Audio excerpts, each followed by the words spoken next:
बचपन से मेरा पूजा पाठ में, धर्म में रुचि रहा है। एक समय ऐसा है कि मुझे लगने लगा कि नहीं, अब हनुमान जी की साधना में जब ज्ञान गुदरी को मैंने पहली बार पढ़ा तो मेरा सिर हिलने लगा। मुझे कुछ समझ नहीं आ रहा था, बस मैं देख रहा हूँ अपने शरीर को हिल रहा है, अपने आप बोल रहा है। कुछ समय ऐसा घटना घटा, मैं इतना हनुमान जी की साधना उपासना किया था, कभी ऐसा मुझे सुकून शांति अंदर से नहीं मिला था। यहाँ के हर एक व्यक्ति, किसी भी जात, किसी भी संप्रदाय के हो, आपको अपनी समस्या स्वयं दूर करना पड़ेगा। अगर मानसिक रोग हैं तो आपको 100% आपको समय के सद्गुरु या फिर कोई आध्यात्मिक गुरु है उनके पास आना चाहिए। आप गुरु जी से जुड़े नहीं हैं तो कम से कम उस साधना को अपने घर में फॉलो करें।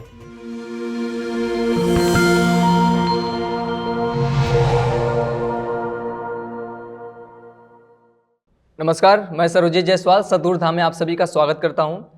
आज हमारे साथ सतगुरु धाम के महात्मा ब्रजेश भारती जी मौजूद हैं। ब्रजेश जी, बहुत बहुत स्वागत है आपका सतगुरु धाम में।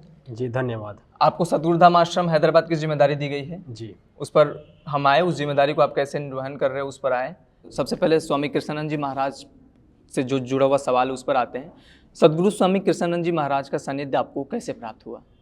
जी देखिए प्रभु, मैं सद्गुरुदेव के सानिध्य में आने से पहले हनुमान जी की साधना करता था। बचपन से मेरा पूजा पाठ में, धर्म में रुचि रहा है।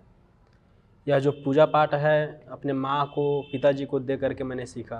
बचपन से ही मुझे संस्कार मिल गया था अपने पिता से रामायण पढ़ना, अपने माताजी से पूजा पाठ करना।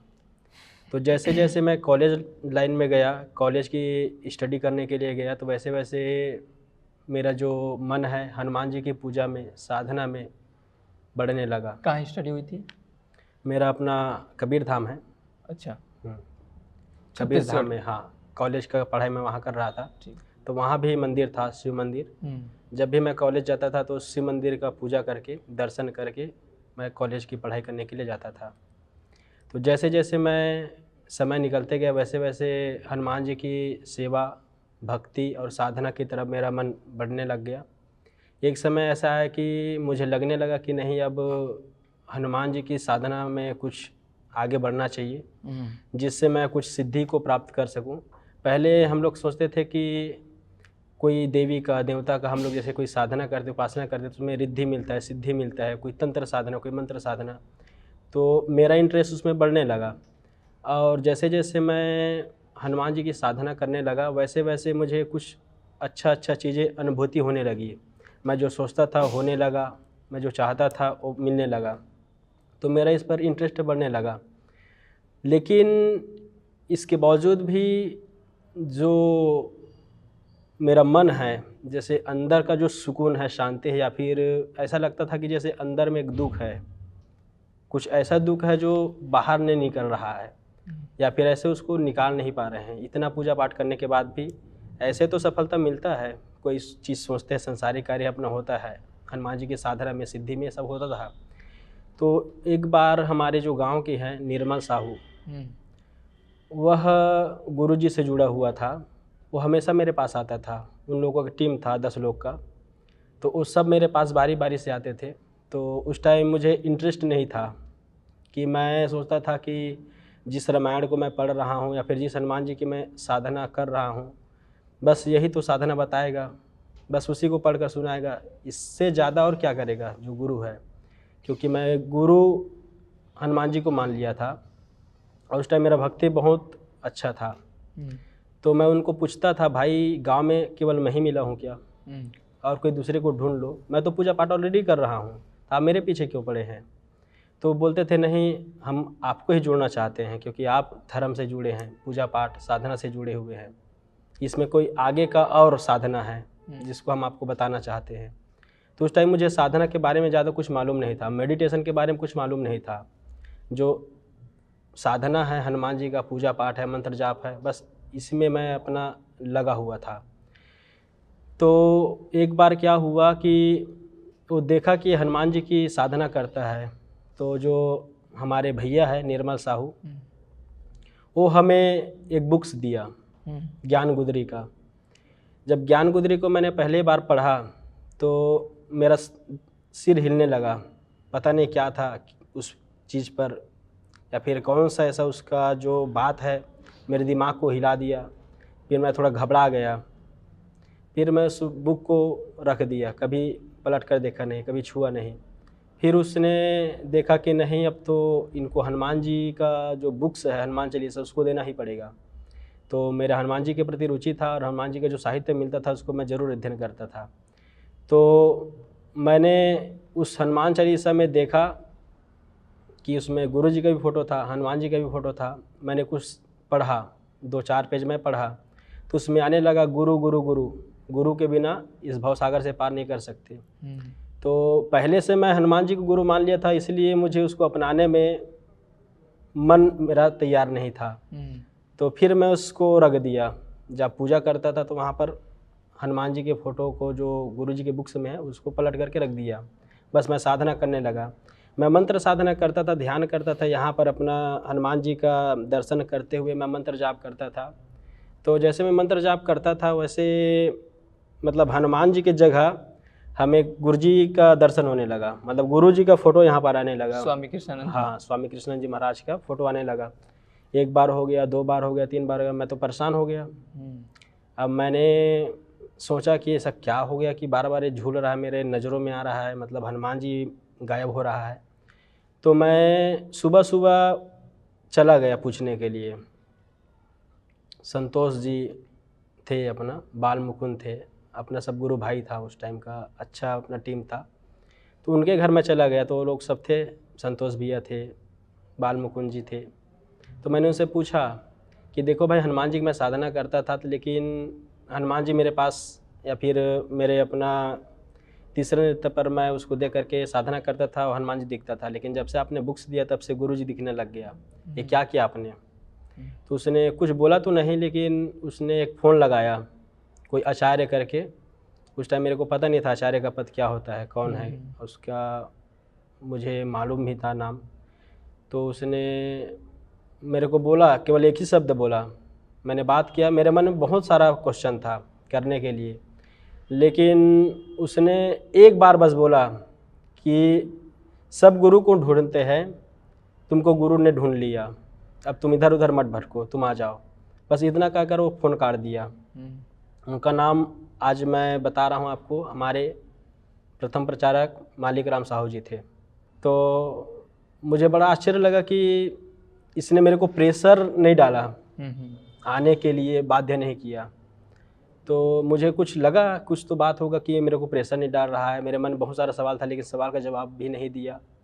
तो फिर हमारे एक बाल मुकुंद भाई थे, उन्होंने गुरुजी का लॉकेट आता है, बस उस लॉकेट को उसने ऐसे हाथ में रखा और कुछ मंत्र बुदबुदाया और उसने मेरे गले पे डाल दिया और उस गुरुजी के जो तस्वीर को मेरे सीने में लगाया। तो उस टाइम मेरे शरीर में थोड़ा सा अजीब से एक हलचल हुआ। अब अजीब सा हलचल हुआ तो मतलब मुझे उस टाइम अंदर से बहुत सुकून और शांति मिलने लगा। फर्स्ट टाइम मैं इतना हनुमान जी की साधना उपासना किया था, कभी ऐसा मुझे सुकून शांति अंदर से नहीं मिला था, जो उस लॉकेट को पहनने के बाद मिला। तो मैंने उनको पूछा, भाई इसमें कौन सा मंत्र डाला है कि मुझे अंदर से बहुत सुकून मिल रहा है? उसने कुछ बोला नहीं, बताया नहीं, बस तुम अब आगे बढ़ो, मिलो। तो फिर मैं वापस आया, बड़ा असमंजस में फंस गया था। तो मैं उस टाइम हनुमान जी की साधना करता था, तो एक हमारा पूजा रूम है, उसी पूजा रूम में मेरा हमेशा सोना होता था और बहुत नियम से मैं चलता था। पूरे जैसे हनुमान जी की साधना उपासना में जो नियम होता है मैं पूरा फॉलो करता था उसका। मेरे मम्मी पापा, मेरे भाई बहन सब मेरा इसमें बहुत सपोर्ट किया, साथ देता था। तो मैं एक ही चीज़ प्रार्थना कर रहा था हनुमान जी से कि हे भगवान, अगर आप वास्तव में मुझे यही सद्गुरु से मिलाना चाहते हैं तो कल ही के कल मुझे आश्रम में ले चले। अगर कल ही के कल मैं अगर आश्रम में पहुंच गया तो मैं समझ लूँगा कि ये गुरु सिद्ध हैं और आप इनके पास मेरे को भेज रहे हैं। जस्ट मैं ये हनुमान जी से प्रार्थना किया, अपने पूजा जिस जगह पर मैं रहता था पूजा रूम में, वही मैं सोता था। तो सोने से पहले मैंने प्रार्थना किया, तो ठीक 2 मिनट बाद मेरे पास फ़ोन आता है मुकेश साहू का। वो भी उस टाइम गुरुजी का बहुत अच्छा साधक था, बहुत साधना करता था। तो उसने मेरे को फ़ोन लगाया, भाई कल आश्रम चलना है क्या? तो मैंने कहा हाँ यार चलना तो है मुझे। तो ठीक है, आप कल सुबह तैयार रहना, हम लोग चलेंगे। तो फिर मेरे को थोड़ा आश्चर्य लगा कि मैंने जैसे प्रार्थना किया वैसे कहीं किसी से फ़ोन आ गया। तो मुझे थोड़ा लगा कि नहीं, कुछ कृपा हो रहा है हनुमान जी का। फिर हम लोग सुबह निकल गए आश्रम के लिए, गौरखेड़ा आश्रम। तो हम बीच रास्ते में पहुंचते हैं तो मुकेश साहू जो हमारे बड़े भैया हैं, तो उसने बताया, अरे यार मेरा मन नहीं था आश्रम आने का, अचानक मेरे मन में ख्याल आया कि चलो आश्रम चलते हैं, और मैं आपको फ़ोन लगाया। तो ये बात सुन करके मुझे बड़ा आश्चर्य हुआ और मुझे लगने लगा कि नहीं, वास्तविक में हनुमान जी के जो कृपा है वो हो रहा है और उनका मार्गदर्शन मुझे मिल रहा है। फर्स्ट टाइम जब मैं आश्रम गया गुरु जी का, वहाँ के वातावरण, वहाँ की ऊर्जा, और जैसे गुरु जी का पहली बार हमने खड़ा होकर प्रणाम किया, अपना सर झुकाया पहली बार, तो बहुत सुकून और शांति मिला हमें। मतलब नया था हमारे लिए बहुत, ये सब चीज़ें खड़ाऊ है, वहाँ का जो एनर्जी फील्ड है बड़ा नया था, तो बड़ा अच्छा सुकून और शांति मिला हमें। तो ऐसे हम धीरे धीरे गुरु जी के सानिध्य में पहुँचने लगे और हमारी यात्रा यहाँ से शुरू होने लगा। इससे पहले ही भी जब हम हनुमान जी की साधना करते थे तो हमारे मन में ये विचार आता था कि नहीं, अब हमको थोड़ा सा साधुता के मार्ग में जाना चाहिए। अब जैसे गुरु जी मिला तो इसमें हमारा जो मन है इसमें प्रौढ़ हो गया कि नहीं, अब साधुता के मार्ग में ही जाना चाहिए। इस तरह से गुरु जी का हमारा मुलाकात हुआ। एक तरह से देखा जाए तो बजरंगबली के जरिए आप अपने सदगुरु की खोज कर लिए, यानी बजरंगबली की आप साधना करते थे, उनकी पूजा पाठ करते थे और स्वामी कृष्णानंद जी महाराज तक आप पहुंच गए।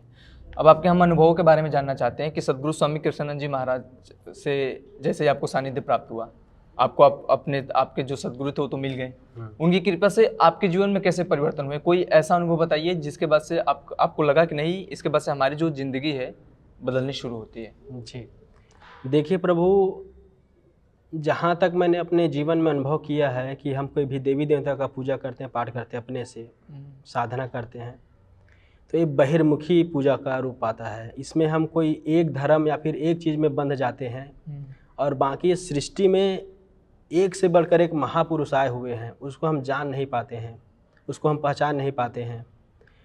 तो मैं जैसे गुरु जी के सानिध्य में आया, तो आने के बाद मेरा जो सोच है, विचार है, वृहद होने लगा। जैसे हम लोग जैसे हनुमान जी को मानते हैं, राम को मानते हैं, तो हम कबीर साहब को छोटा समझने लग जाते हैं, महावीर को छोटा समझते हैं, गौतम बुद्ध को छोटा समझने लग जाते हैं। ये सब बुद्ध पुरुष हैं, समय के सद्गुरु हैं। ये सब महापुरुष के बारे में हम लोग उतना अपने जीवन में जान नहीं पाते हैं या फिर उसको उतना उतार नहीं पाते हैं। हम गुरु जी के सानिध्य में आने के बाद ही महावीर क्या थे उसको जाना, गुरु गोविंद सिंह क्या थे उसको जाना, कबीर साहब क्या थे उसको जाना, राम क्या थे, कृष्ण क्या थे, दादू दरिया पलटू क्या थे, ये सब चीज़ को हमने जाना। और सबसे बड़ी बात यह है प्रभु कि जैसे हम सदगुरु के सानिध्य में पहुँचे, तो जैसे हम हनुमान जी की साधना करते थे तो उसमें क्या होता था ना, एक जात पात कुछ इसके भेदभाव में, अब गांव में तो चलता ही है, धर्म को लेकर इसमें मतलब संकुचित हो जाता है हमारा जो मन है। तो यहाँ पर जैसे हम गुरु जी के सानिध्य में आए तो यहाँ पर मतलब ये हमारे दिल को, हमारे मस्तिष्क को पूरा खोल दिया गया कि नहीं, ये पूरा सृष्टि परमात्मा का बनाया हुआ है और ये सृष्टि में जितने भी व्यक्ति रहते हैं सब परमात्मा का बनाया हुआ है। कोई भेदभाव, कोई ऊपर नहीं, कोई नीचे नहीं, सब अपने हैं। मतलब दिमाग हमारा इतना खुल जाता है कि हमको वास्तविक में यहाँ के हर एक व्यक्ति, किसी भी जात, किसी भी संप्रदाय के हो, वो हमको इंसान और उसके अंदर वो भगवान दिखाई देने लग जाता है। तो हमारा जो सोच है, विचार है, वृहद हो जाता है। मैंने अपने इस यात्रा के दौरान बहुत अनुभव किया है कि मैं हनुमान जी की उपासना करता, लेकिन मेरी सोच बहुत छोटी थी, मेरे दिमाग बहुत छोटा था, मतलब एक दायरे में बंधा हुआ था। जैसे गुरु जी के सानिध्य में आया तो मेरा पूरा सृष्टि ही अपनापन लगने लगा, मतलब ऐसे लगने लगा कि अब सृष्टि के किसी भी कोने में जा कर के रह सकते हैं, साधना कर सकते हैं, आराधना कर सकते हैं, उस परमात्मा को अपने अंदर उतार सकते हैं, उस परमात्मा की विचारधारा को अपने अंदर उतार सकते हैं और उसको लोगों को बांट सकते हैं। तो गुरु जी का जो साधना था मेडिटेशन का, ध्यान का, यह हमारे दिमाग को पूरा खोल के रख दिया। एक संकुचित दायरे से हमको विस्तार में लाके छोड़ दिया। तो ये बहुत बड़ा अनुभव हमको लगा अपने लाइफ में कि हम एक छोटे से बंधन में बंधे थे, आज पूरा आज़ाद हो गए, मानसिक तौर पर भी और धार्मिक तौर पर भी। साधना के बारे में बताइए, क्योंकि आप सद्गुरु के बारे में बता रहे थे, ध्यान, मेडिटेशन और खासकर मानसिक जो स्थिति है, परिस्थिति है या शारीरिक कष्ट, इन सब के बारे में आप बता रहे थे। हम साधना के बारे में जानना चाहते हैं कि यदि कोई नवयुवक जी साधना के मार्ग में आता है, कुछ अपने लक्ष्य को लेकर एक बढ़िया साधक बनना चाहता है, एक सिद्ध साधक बनना चाहता है, तो उसको कहाँ से शुरुआत करनी चाहिए और साधना उसको क्यों करनी चाहिए और कैसे साधना, किस तरीके से साधना करे कि उसका जो जीवन है उस बदलना शुरू हो जाए? जी देखिए प्रभु, साधना का प्रथम सीढ़ी तो हम सबसे पहले गुरुजी से दीक्षा लेकर के ही अपना शुरू किए थे। गुरुजी जिस दिन दीक्षा देते हैं उस दिन साधना की बहुत बड़ी टेक्निक दे देते हैं, साथ ही त्राटक की विधि दे देते हैं, कीर्तन की विधि दे देते हैं। तो स्टार्टिंग में हमने ये सब चीज़ से शुरुआत किया, मंत्र का अपना जाप करने लगा, त्राटक करने लगा, कीर्तन करने लगा। एक बारी प्रभु गुरुजी बोले थे कुंभ में कि गुरुजी कि आधा घंटा सुबह शाम अगर हम लोग कीर्तन करते हैं तो 1 साल में लक्ष्मी नारायण बन से हमको कोई नहीं रोक सकता। ये गुरुजी का वाणी था। उस टाइम हम बहुत गुरुजी के भक्त थे, मतलब अब कह नहीं सकते हम अपने जुबान से। मंत्र मूलम गुरुर्वाक्यम, मतलब गुरुजी का जो मंत्र है, वाक्य है, ये सब हमारे लिए बहुत इम्पोर्टेंट रखते थे उस टाइम, आज भी। तो हमने स्टार्ट किया इसको कीर्तन करने का। आधा घंटा हमने शुरू किया। पहले तो घड़ी देखकर करते थे कि कितना मिनट हो गया, तो जैसे जैसे अभ्यास करने लगा तो घड़ी देखना बंद हो गया हमारा।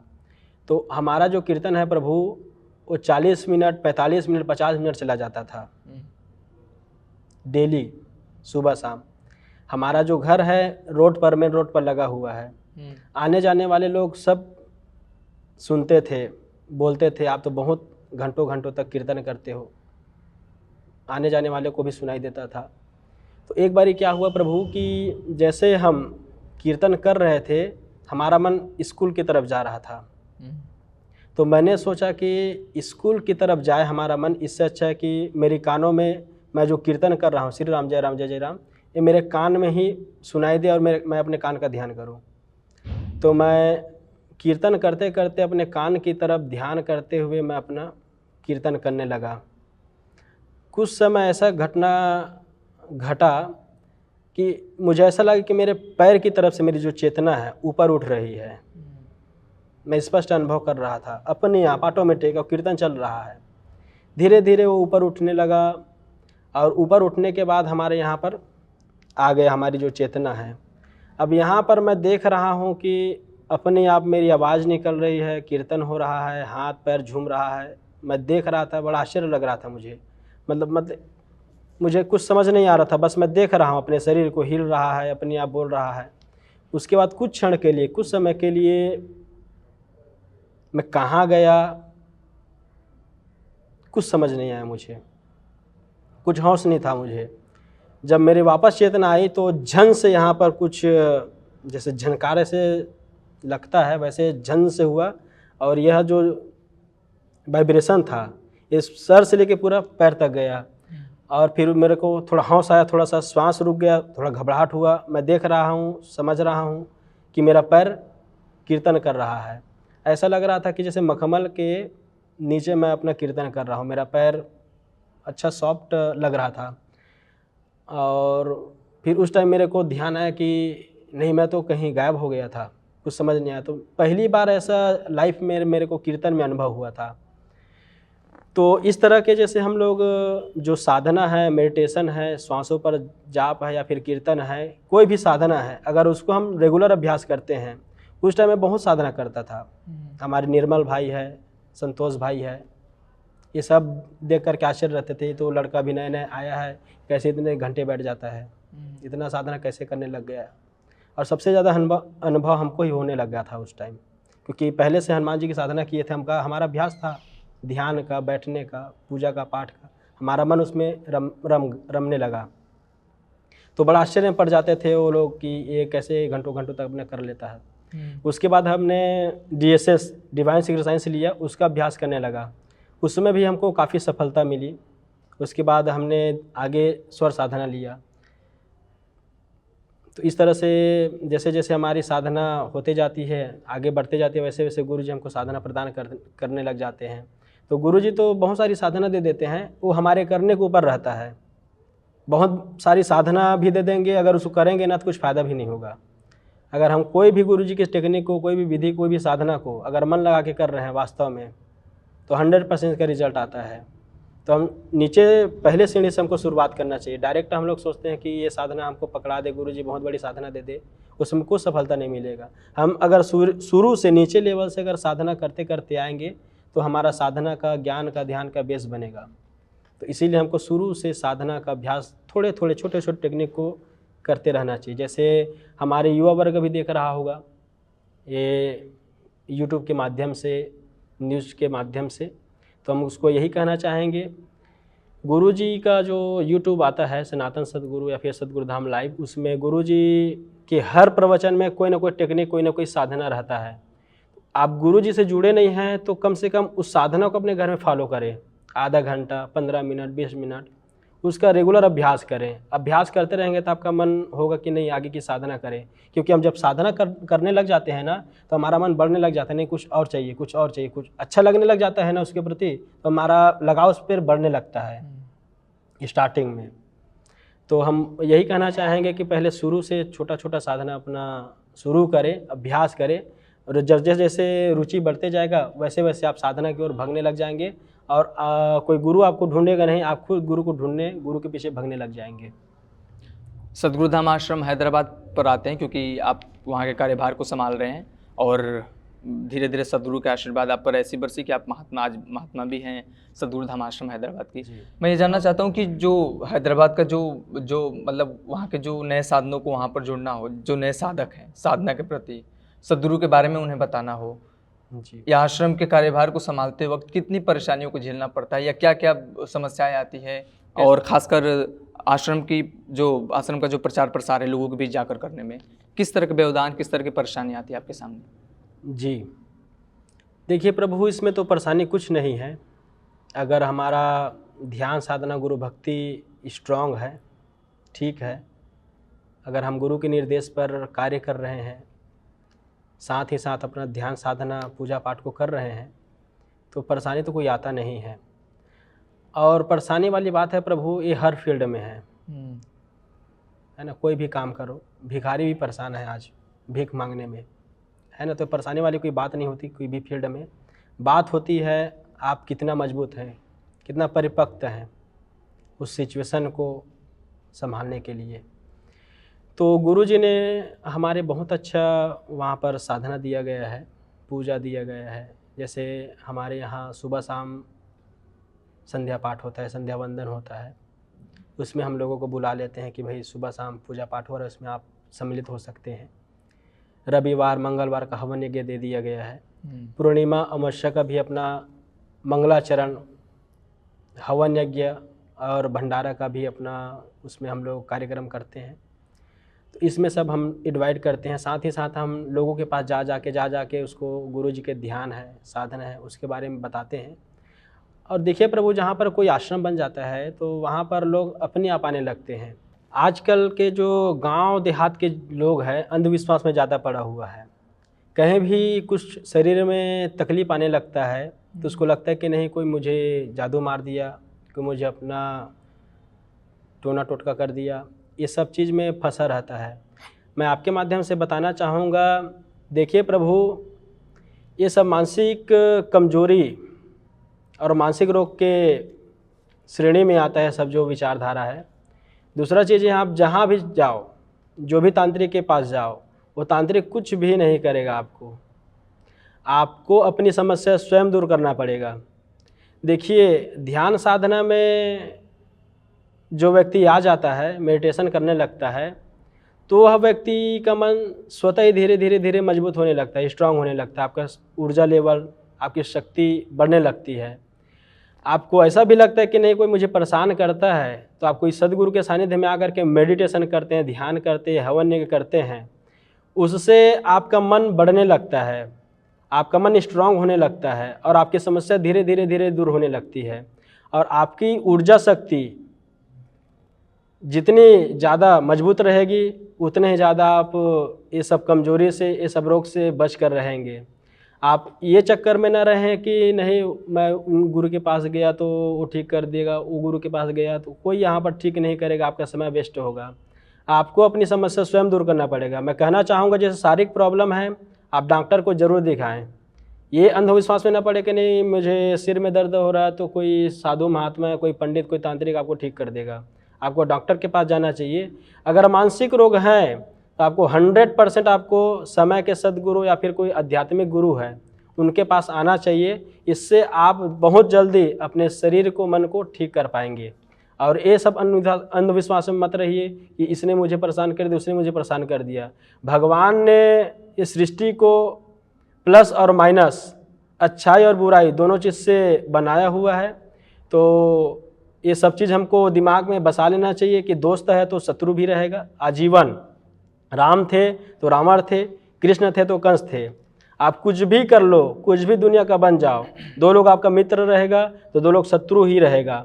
अब लेकिन शत्रु के पीछे पड़ जाना ये समझदारी की बात नहीं होती है। अपने शक्ति को, अपने ऊर्जा को बढ़ा लेना ये बहुत बड़ी समझदारी की बात होती है। जब आपकी ऊर्जा, जब आपकी शक्ति बढ़ जाएगी तो शत्रु अपने आप आपसे पीछे हट जाएंगे और आप अपने जीवन में सफलता को प्राप्त कर लेंगे। इसीलिए आप जब शरीर में प्रॉब्लम हो तो डॉक्टर के पास जाएं, और मानसिक रूप से प्रॉब्लम हो कोई सद्गुरु जो आध्यात्मिक है, जो ध्यान साधना सिखाता है, ध्यान साधना का मर्मज्ञ है, उसके पास आप ज़रूर पहुँचे। इससे आपका समय भी बचेगा, पैसा भी बचेगा और आपका लाइफ आनंद से भर जाएगा।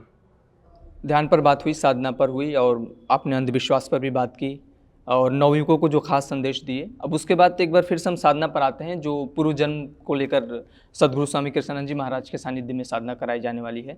दिसंबर में ही होने वाला है, जो मुंबई में। क्या है पूर्व जन्म साधना और कोई साधक इस शिविर में हिस्सा क्यों ले? जी देखिए प्रभु, जो पूर्व जन्म की जो साधना है, इसको हम लोगों को क्यों करना चाहिए? देखो, हमें अपने प्रेजेंट जो जन्म है इसको देखना चाहिए। आज जो हम सुख पा रहे हैं, दुख पा रहे हैं, हानि में हैं, लाभ में हैं, अच्छे कर्म कर रहे हैं, बुरे कर्म कर रहे हैं, चोरी कर रहे हैं, मर्डर कर रहे हैं, या फिर हमारे साथ बहुत हिंसा हो रहा है, या फिर हम बहुत ऐसा रोग को साथ में लेकर चल रहे हैं जिसको कोई निवारण नहीं है। तो अभी का जो वर्तमान जो स्थिति है हमारा, ये सब पिछले जन्म से जुड़ा हुआ है।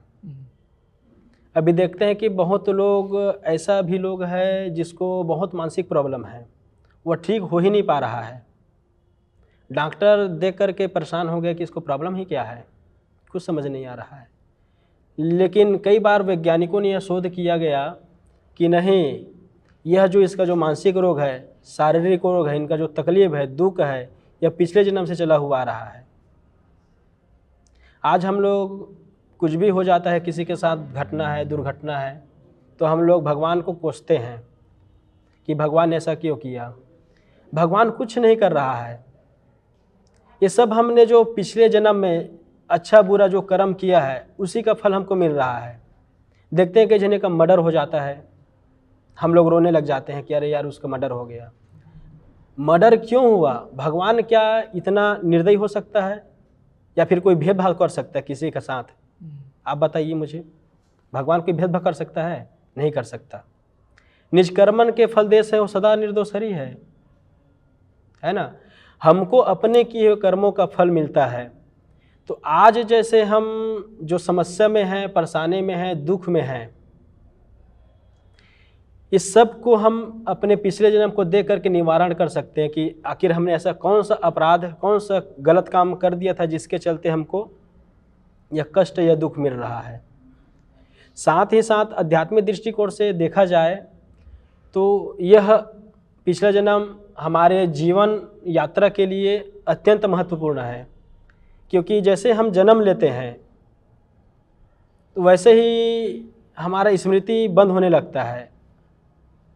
जैसे हमारा जन्म नया हुआ तो हम एक नए जगह में नए लोगों के बीच आने लगते हैं, हम अपने पिछले जन्म के बारे में भूलने लगते हैं, जानते नहीं हैं, तो हम एक रूटीन में बन जाते हैं, कमाना, खाना, बीबी, बच्चे, नौकरी, फिर मर जाते हैं।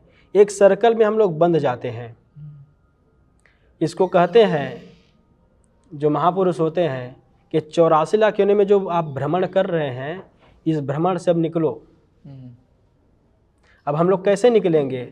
हमारा तो आदत हो गया है ना कई जन्म का, कमाना, खाना, सोना, बच्चा पैदा करना, शादी करना, घूमना फिरना, ये आदत हो गया है। तो हम जब अपने पिछले जन्म में जा कर के देखते हैं, नहीं ये काम तो हम पिछले जन्म में भी किए थे, तो हम में समझ आता है, हमें ज्ञान उत्पन्न होने लगता है, नहीं अब हम अपने जीवन को इतने जन्म से बर्बाद करते हुए आ रहे हैं संसार के पीछे, कि नहीं अब इस सर्कल को काट करके हमको अध्यात्म की तरफ, परमात्मा की तरफ आगे बढ़ना चाहिए। यह ज्ञान हम में आने लगता है, होने लगता है। यह साधना के क्षेत्र में अत्यंत महत्वपूर्ण है। इस सृष्टि में देखिए भगवान बुद्ध पिछले जन्म के बारे में बताएं, महावीर भी अपने पिछले जन्म के बारे में बताएं अपने शिष्यों को भी, और अभी के समय में जो सदगुरु हैं स्वामी कृष्णानंद जी महाराज, वो अभी के समय में हम लोगों को हमारे पिछले जन्म में ले जाना चाह रहे हैं। ले जाना इसलिए चाह रहे हैं क्योंकि हम लोग बहुत अशांत हैं, परेशान हैं, दुखी हैं, भटक गए हम लोग अपने उद्देश्य से, मार्ग से, अपने कर्तव्य से। हम समझ ही नहीं पा रहे हैं कि हम लोग यहाँ जन्म क्यों लिए हैं, हमारा वास्तविक कर्म और धर्म क्या है। जब एक बार अपने सर्कल को देख लेंगे, कैसे हमारा बुढ़ापा आ रहा है, कैसे जवानी आ रहा है, कैसे बचपना आ रहा है, फिर कैसे माँ के गर्भ में जा रहे हैं, फिर हमारा पिछले जन्म में मृत्यु हो रहा है, ये सर्कल को हम जब देख लेते हैं, इनसे हम परेशान हो जाते हैं, ऊब जाते हैं। फिर हमारा मन अपने आप उस परमात्मा की तरफ लगने लगता है, उस आत्मा की तरफ मुड़ने लगता है। इसीलिए यह जो पूर्व जन्म की साधना है हम सभी के लिए अत्यंत महत्वपूर्ण है। इस साधना को हर एक व्यक्ति को करना चाहिए। बहुत लोग इस पूर्व जन्म की साधना पर विश्वास नहीं करता है। क्यों नहीं करता है? उसको कुछ पता ही नहीं है कि पिछला जन्म होता भी है। मैं आपसे पूछूं कि आप 4 दिन पहले की बात याद करो, याद कर पाएंगे? नहीं याद कर पाएंगे। तो हम जो पिछले जन्म में जो कर्म किए हैं हम उसको कैसे याद कर सकते हैं? नहीं कर सकते हैं। इसीलिए हम अपने जीवन की यात्रा को अच्छा बनाना चाहते हैं और वास्तविक मार्ग में हम लोग आना चाहते हैं, धर्म में, परमात्मा के मार्ग में, शांति के मार्ग में। और जो सर्कल हम लोगों ने जो बहुत सारा दुख है कलेक्शन करके रख लिया है, एक ही गलती को बार बार दोहरा करके हम जो आज दुख पा रहे हैं, हम इससे मुक्त हो सकते हैं। क्योंकि जैसे हम गलत कर्म करते हैं, कोई चोरी कर लेते हैं, बेईमानी कर लेते हैं, मर्डर कर लेते हैं, तो हम अपने आप को मतलब महसूस नहीं कर पाते कि हम बहुत बड़े अपराध कर लिए, इसका फल हमको क्या मिलने वाला है। लेकिन जब हम पिछले जन्म में जाके देख लेंगे कि नहीं हमने किसी का मर्डर किया था तो हमारा भी बहुत बेदर्दी से मौत हुआ, हमने किसी को कष्ट दिया था तो हमको बहुत कष्ट हुआ। अगर इसको हम पिछले जन्म की साधना में देख लेते हैं तो हम इस बुराई से, इस गलत कार्य से, इस पाप से बच जाते हैं और हमारा जीवन धन्य हो जाता है और हमारा मार्ग अच्छा हो जाता है। इसीलिए मैं कहना चाहूँगा, अध्यात्म में और संसार में सफलता प्राप्त करने के लिए आप ये जो पूर्व जन्म की साधना है उसको ज़रूर अपना करें सद्गुरु के सानिध्य में। बहुत बहुत धन्यवाद महात्मा जी, आपने अपनी कीमती समय में से कुछ समय हमारे सद्गुरु धाम के दर्शकों के लिए निकाला, उसके लिए बहुत बहुत धन्यवाद। तो आप महात्मा ब्रजेश भारती को सुन रहे थे, जो अभी हैदराबाद की जिम्मेदारी संभाल रहे हैं, सद्गुरुधाम आश्रम के कार्यभार को संभाल रहे हैं। इन्होंने बात किया, नवयुवकों को लेकर खास संदेश दिया कि आखिर कोई एक नवयुवक जो साधना करना चाहता है, अच्छा साधक बनना चाहता है, तो क्यों उसको साधना का जो सिद्धांत है या साधना का जो मार्ग उस पर आना चाहिए। इन्होंने अंधविश्वास पर अपनी बात रखी, खासकर सदगुरु के सानिध्य को लेकर बात इन्होंने बताई। सदगुरु के आशीर्वाद, सदगुरु स्वामी कृष्णानंद जी महाराज के जो आशीर्वाद है, उनकी जो कृपा है, उसके बाद से इनका जीवन कैसे परिवर्तन हुआ, कैसे आज के उस समय के सदगुरु हैं, इन सब के बारे में भी इन्होंने खुलकर बात की। क्या सोचते हैं आप इस पूरे वीडियो को लेकर, कमेंट बॉक्स में हमें ज़रूर बताएं। वीडियो यदि पसंद आई हो तो इसे लाइक करें, शेयर करें और सदगुरु धाम को सब्सक्राइब करना ना भूलें। धन्यवाद।